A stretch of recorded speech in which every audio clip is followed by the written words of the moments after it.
अस्सलामुअलैकुम दोस्तों, welcome back to our channel find Urdu. आज हम बात करने वाले हैं एक बहुत ही प्यारा और अफेक्शनेट वर्ड कडल के मीनिंग के बारे में और उसके कुछ एग्जांपल्स के साथ। अगर आप कडल के मीनिंग को समझना चाहते हैं तो वीडियो को एंड तक देखिएगा। तो दोस्तों, कडल का मतलब होता है प्यार से चिपकाना या अफेक्शन से लिपटाना।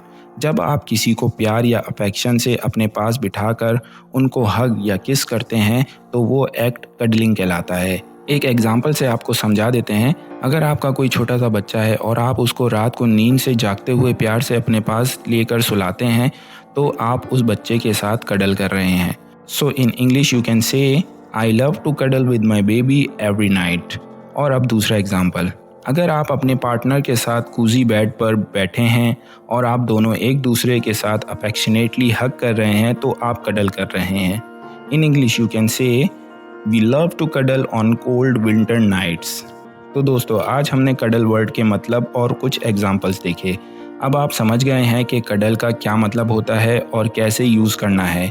अगर आपको वीडियो पसंद आया हो तो लाइक करना ना भूलें और हमारे चैनल को सब्सक्राइब करके बेल आइकन को प्रेस कर दें ताकि हमारी फ्यूचर वीडियोस आप तक पहुंच सकें। Thank you for watching and we will see you in the next video. खुदा हाफिज़।